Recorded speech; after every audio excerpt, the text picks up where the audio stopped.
मैंने बना ली। विनम्र किसान का बेटा था वो दृढ़ता का भंडार। वल्लभ भाई पटेल नाम कहलाता था सरदार। कृषक कार्मिक जनगण से था उसको प्यार अपार। अखिल देश ने उसे रहनुमा किया था स्वीकार।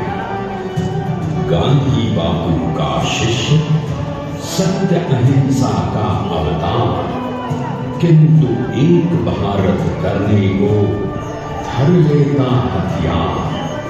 लौह पुरुष संबोधन था वो लोहे की दीवार। तेज पुंज तुम, शक्तिपीठ तुम, बल का सागर अपरंपार।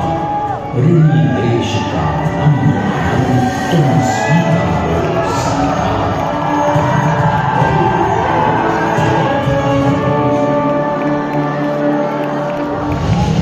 1857 में अंग्रेजों को ललकारने वाले पहले स्वतंत्रता संग्राम के एक सक्रिय सिपाही थे झवेर भाई पटेल। करमसद गांव के इस बहादुर देशभक्त किसान और उनकी पत्नी लाड भाई के 5 बेटों और 1 बेटी में से चौथे पुत्र थे वल्लभ भाई। बालक वल्लभ ने करमसद के बाद नडियाद से अपनी हाई स्कूल की शिक्षा पूरी की। फिर 13 साल की उम्र में उनकी शादी भी हो गई छोटी सी झवेरबाग से। 2 बच्चों, बेटी मणिबेन और बेटे काया भाई को जन्म देने के बाद झवेरबाई असमय ही चल बसी। सदी बदलने और 20वीं सदी आने पर उनका जीवन भी एक चमत्कार की तरह बदला। टीचर का इम्तिहान पास करके वो वकालत करने लगी। पहले गोधरा, फिर आनंद और उसके बाद अहमदाबाद में। मगर जल्द ही वकालत छोड़कर वो बैरिस्टर बनने की इच्छा से इंग्लैंड चले गए। लंदन में बैरिस्ट्री में अव्वल आने और वजीफा जीतने वाले को अनोखे भारतीय। अब तो अहमदाबाद की वरिष्ठ अदालत में बैरिस्टर पटेल की जिरह और जीतों की धूम मच गई।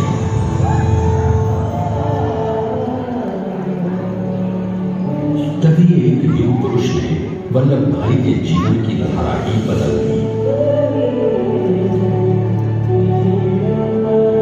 दक्षिण अफ्रीका में सत्याग्रह के अहिंसक अस्त्र से गोरे शासकों को सबक सिखाकर भारत वापस आए बैरिस्टर मोहनदास करमचंद गांधी से मिलकर वल्लभ भाई ने अपने कुछ वर्षों से सीखे विदेशी व्यवहार और संस्कार हमेशा के लिए त्याग दिए और अब वो अपने खेड़ा के किसानों को हक दिलाने के लिए बापू के साथ आंदोलन में कूद पड़े। अब उनके पैरों में जूते नहीं, गांवों की धूल थी। हृदय में भारत भूमि की शस्य श्यामला धरती। मन में थे गांधी और मस्तिष्क में एक नए स्वतंत्र भारत का सपना।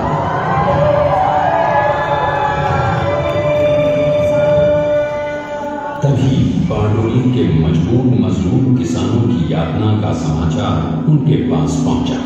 तुरंत वल्लभ भाई वहां पहुंचे और यूं शुरू हुआ भारत का सबसे बड़ा और सफल किसान आंदोलन बारडोली।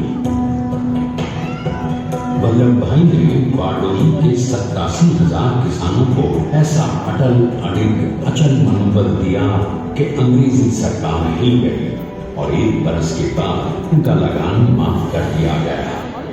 अब तो पूरे देश में लोग वल्लभ भाई के नाम की कस्में खाने लगे।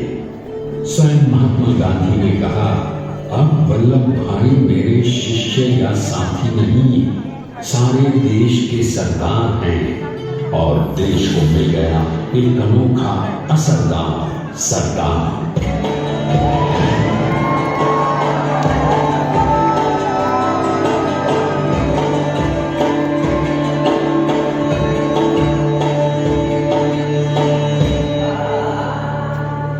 सरदार पटेल के नाम और देशभक्ति से अंग्रेज डरकर कांपने लगे।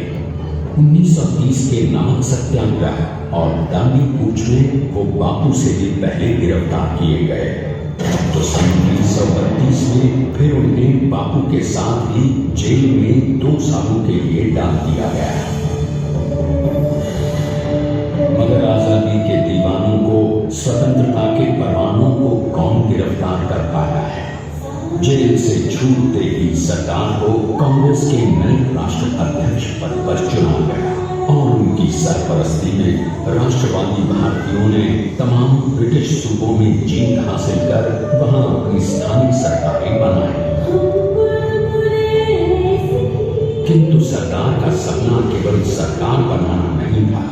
उनका स्वप्न तो था एक ऐसे नए भारत का जहां हर रंग, हर रूप, हर जात, मजहब, तबके का हिंदुस्तानी एक साथ मिलकर एक ऐसा नया भारत बना सके जहां पूर्ण स्वराज के साथ सारे समाज को गरीबी, अशिक्षा, छुआछूत से भी आजादी मिल जाए।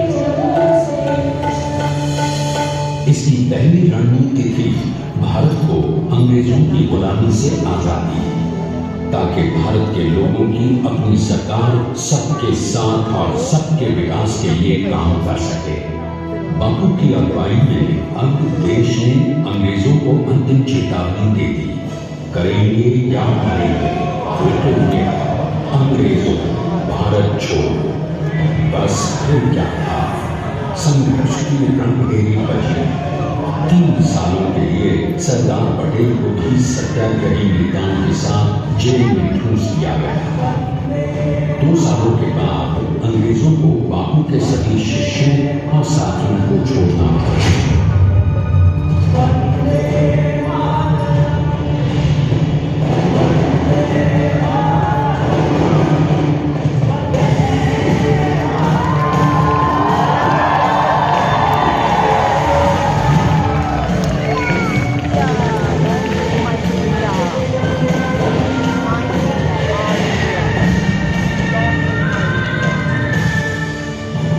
स्वतंत्रता के स्वप्न के सच होने के साथ अब सरकार पर कई एक नई जिम्मेदारियां थी। आने वाली आजादी की तैयारी और एक नए भारत के लिए नए लोकतांत्रिक संविधान की संरचना। जैसा उनके साथी ने खुद कहा था, सरदार ने ही 6 हथौड़े लेकर एक नए भारत को उकेरा।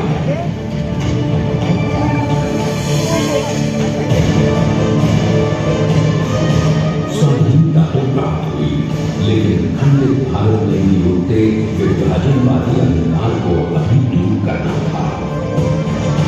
जब देश के खंड खंड होने का भय उत्पन्न होने लगा तो सरकार ने निर्भय होकर खुद अपनी केंद्र सरकार और साथियों को भी चुनौती दे डाली और जम्मू कश्मीर को बचाने के लिए सारे देश का आकाश वायुयानों से भर गया।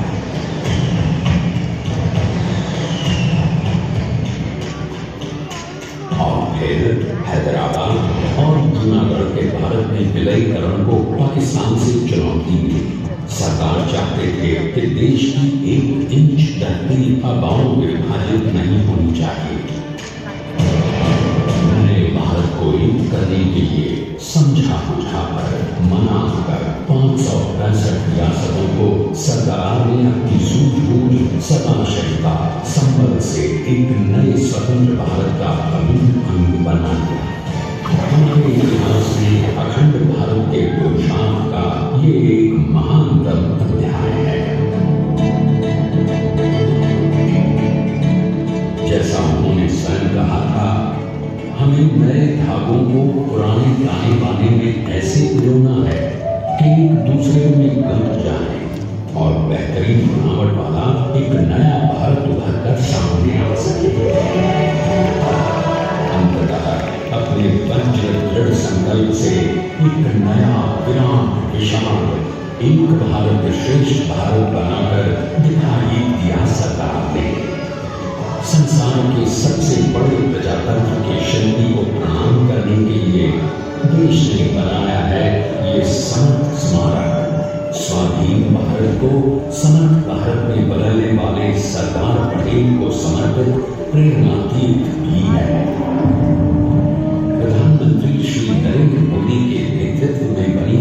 विश्व की इस शांतम प्रतिमा के सामने आकर सारी दुनिया जैसे स्वयं ही नतमस्तक हो जाती